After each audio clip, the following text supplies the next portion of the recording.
Bismillahirrahmanirrahim. Assalamualaikum warahmatullahi wabarakatuh. Alhamdulillah kali ini kita bertemu lagi dengan Bu Guru ya. Bagaimana kabar anak-anak kelas 5 semuanya? Semoga kita semua senantiasa dalam keadaan sehat walafiat ya. Nah anak-anakku semuanya, sebelum belajar Bu Guru ingatkan selalu untuk menjaga kesehatan dengan menaati protokol kesehatan 3M. Yang pertama yaitu jangan lupa mengenakan masker. Yang kedua adalah selalu mencuci tangan menggunakan sabun. Dan yang ketiga adalah menjaga jarak. Nah, anak-anak kelas 5 hari ini bersama Bu Guru akan belajar tentang tema 1, yaitu organ gerak hewan. Subtema 1, organ gerak hewan dan manusia. Kompetensi dasar yang harus kalian kuasai yaitu bahasa Indonesia, menentukan pokok pikiran dalam teks lisan dan tulis. Dan yang kedua adalah IPA, menjelaskan alat gerak dan fungsinya pada hewan dan manusia, serta cara memelihara kesehatan alat gerak manusia. Tujuan pembelajaran yang harus kalian capai yaitu 1. Kamu dapat menemukan pokok pikiran di setiap paragraf dengan tepat. Yang kedua, kamu dapat menyebutkan alat gerak hewan dan manusia. Sekarang kita belajar dulu tentang bahasa Indonesia, ide pokok atau pokok pikiran. Apa itu ide pokok atau pokok pikiran? Ide pokok atau pokok pikiran merupakan gagasan yang menjadi dasar sebuah paragraf. Jadi inti yang menjadi dasar sebuah paragraf. Nah, ide pokok itu biasanya terletak di awal, di tengah, atau di akhir. Jadi tidak mesti berada di kalimat utama. Nah, ide pokok yang terletak di awal paragraf atau di depan namanya adalah deduktif. Untuk lebih mudah mengingat, depan, deduktif. Dan ide pokok yang terletak di akhir paragraf itu namanya adalah induktif. Nah, kemudian bagaimana sih cara menemukan ide pokok itu? Cara menemukan ide pokok tentunya yang pertama yaitu kamu harus membaca dengan cermat keseluruhan isi teks bacaan. Yang kedua, kamu menemukan kalimat utama di setiap paragraf. Nah, kalimat utama biasanya itu diikuti oleh kalimat penjelas atau kalimat pengembang. Dan yang ketiga yaitu menentukan inti bahasan dari kalimat utama. Kemudian, apa sih itu kalimat penjelas atau kalimat pengembang? Kalimat penjelas atau kalimat pengembang itu merupakan kalimat yang berfungsi sebagai pendukung atau penguat dari ide pokok. Jadi kalimat pengembang itu yang menjelaskan dari ide pokok. Nah, kalian perlu tahu ciri-ciri kalimat pengembang. Biasanya kalimat pengembang itu berupa kejadian atau fakta, contoh-contoh, terus peristiwa-peristiwa. Jadi seperti itu ya. Nah, di sini Bu Guru memiliki contoh bacaan. Ada satu paragraf. Yuk cermati bersama-sama. Judulnya adalah organ gerak hewan. Salah satu ciri makhluk hidup adalah bergerak. Secara umum, gerak dapat diartikan berpindah tempat atau berpindah posisi sebagian atau seluruh bagian dari tubuh. Makhluk hidup akan bergerak apabila ada rangsangan yang mengenai sebagian atau seluruh bagian tubuhnya. Nah, coba cari di mana letak ide pokoknya. Yuk kita lihat di kalimat yang pertama. Nah, di kalimat pertama terdapat kata bergerak. Jadi, ide pokok itu terletak pada kalimat yang pertama ini. Salah satu ciri makhluk hidup adalah bergerak. Karena terletak di awal paragraf, maka ini namanya adalah paragraf deduktif. Ingat ya, jika terletak di depan itu namanya adalah deduktif. Sedangkan kalimat selanjutnya ini yang berbunyi, secara umum gerak dapat diartikan berpindah tempat atau berpindah posisi sebagian atau seluruh bagian dari tubuh. Makhluk hidup akan bergerak apabila ada rangsangan yang mengenai sebagian atau seluruh bagian tubuhnya. Ini merupakan kalimat penjelas yang menjelaskan kalimat utama. Bagaimana? Sudah paham atau belum? Nah, di sini Bu Guru memiliki sebuah teks bacaan yang berjudul Organ Gerak Manusia dan Hewan.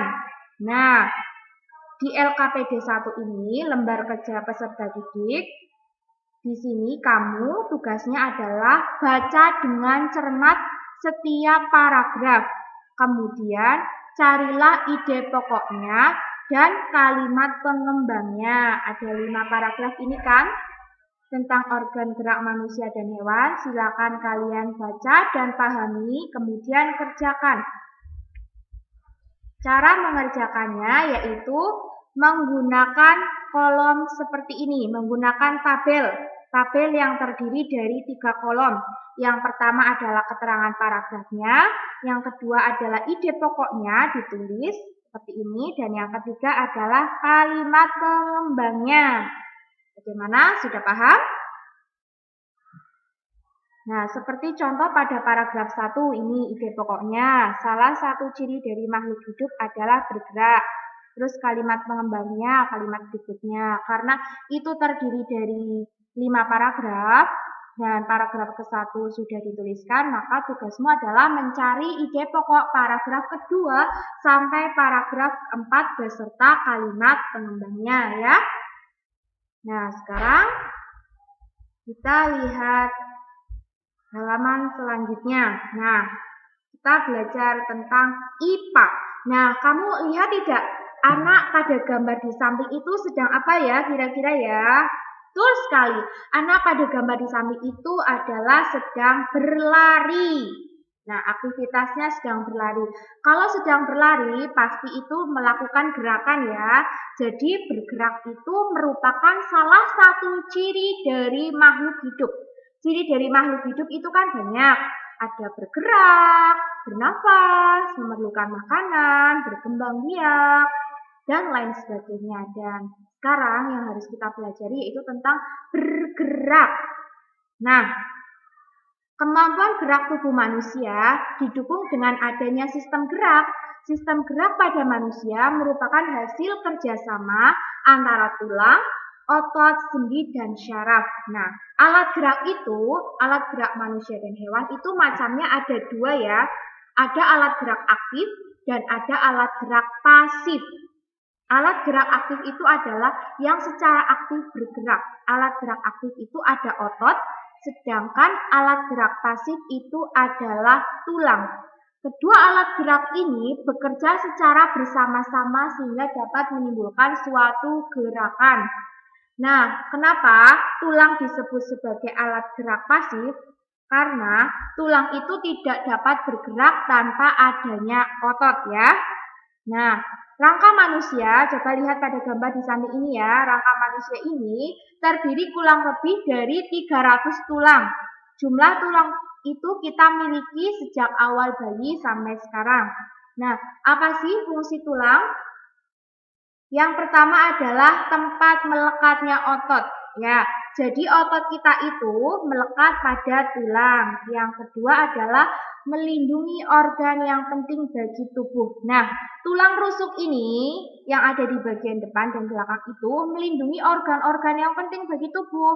Organ yang penting bagi tubuh itu ada apa saja? Contohnya, ada organ paru-paru sebagai alat pernafasan, sebagai organ pernafasan. Yang kedua adalah jantung sebagai tempat memompa darah. Ada lagi tempat mengolah makanan, ada lambung. Nah, jadi tulang rangka ini melindungi organ penting dari tubuh kita ya. Nah, selanjutnya adalah memberi bentuk tubuh dan menegakkan tubuh. Nah, kalau tubuh kita tidak ada tulangnya, pastikan tidak terbentuk ya, tidak ada bentuknya. Jadi fungsi dari tulang itu memberi bentuk tubuh kita. Jadi kita mempunyai bentuk tubuh. Yang keempat adalah tempat pembentukan sel darah merah. Jadi sel darah merah atau eritrosit yang ada di tubuh kita itu dibentuknya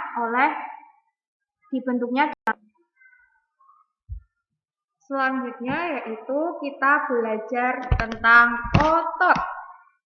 Otot di dalam tubuh kita itu banyak sekali. Ada otot yang ada di dalam organ tubuh, ada otot yang ada di dalam rangka tangan ini. Semua tubuh kita itu terdiri dari otot. Karena otot itu tadi adalah berfungsi sebagai alat gerak aktif. Tanpa adanya otot, tulang kita itu tidak dapat bergerak. Kalau tidak dapat bergerak, berarti kita tidak dapat melakukan aktivitas. Nah, otot itu apa sih? Kamu pernah kan makan daging ayam atau daging sapi? Nah, di sana terdapat serat-serat yang susah dimakan. Serat-serat itu namanya adalah otot. Jadi, otot itu juga bisa disebut dengan daging. Daging adalah sekumpulan otot. Dapatkah kamu menggerakkan tubuhmu jika tidak mempunyai otot? Tentu tidak bisa. Karena otot itu tadi sebagai alat gerak aktif. Karena di dalam otot itu terdapat senyawa kimia yang dapat menggerakkan tulang dan sendi kita. Nah, apa sih fungsi dari otot? Tentunya yang pertama adalah menggerakkan tulang dan menggerakkan organ-organ tertentu dalam tubuh. Contohnya, seperti organ jantung. Di dalam jantung itu terdapat otot. Otot di dalam jantung itu berfungsi untuk memompa darah ke seluruh tubuh. Yang kedua adalah fungsi dari otot, mempertahankan postur atau posisi tubuh agar berada pada posisi yang benar saat kita duduk atau berdiri. Nah, yang ketiga adalah mengatur suhu tubuh agar tetap stabil. Yang keempat adalah membantu memompa darah ke seluruh tubuh tadi otot yang berada di dalam jantung. Nah, sudah paham kan? Fungsi dari otot, fungsi dari tulang.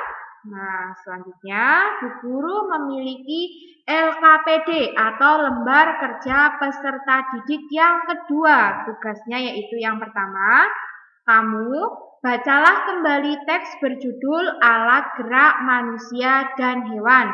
Yang kedua, tulislah macam-macam alat gerak beserta dengan fungsinya. Yang ketiga, tuliskan gerak dalam kegiatanmu sehari-hari yang memanfaatkan kerja organ gerak. Yang keempat, apakah yang terjadi jika organ gerakmu tidak dapat bekerja sebagaimana dengan mestinya? Nah, demikian tugas yang kedua ya. Tugas yang pertama tadi itu mencari ide pokok dan kalimat pengembang di setiap paragraf. Tugas yang kedua adalah ini. Nah, anak-anak, kesimpulan pelajaran hari ini yaitu kamu tadi mempelajari ide pokok. Ide pokok adalah kalimat atau gagasan yang menjadi dasar pengembang sebuah paragraf. Ide pokok itu tadi ada di depan namanya deduktif, ada di tengah, dan ada di akhir namanya adalah induktif. Nah, ide pokok biasanya diikuti oleh kalimat penjelas atau kalimat pengembang yang mengembangkan kalimat yang menjelaskan ide pokok atau kalimat nama yang ada di depan tadi ya. Nah, kalimat pengembang itu biasanya ciri-cirinya itu ada contoh-contoh, ada fakta-fakta, ada peristiwa-peristiwa, ada kejadian-kejadian ya. Nah, yang kedua tadi kamu belajar tentang alat gerak hewan dan manusia. Gerak adalah salah satu ciri dari makhluk hidup. Alat geraknya ada dua, ada otot sebagai alat gerak aktif dan ada tulang sebagai alat gerak pasif. Nah, demikian materi dari Ibu. Silakan kalian rangkum materi ini dan kerjakan LKPD 1 dan LKPD 2 untuk belajar di rumah. Selamat belajar anak-anak semuanya. Jaga kesehatan dan tetap semangat. Demikian dari Ibu. Wassalamualaikum warahmatullahi wabarakatuh. Alhamdulillahirabbil alamin.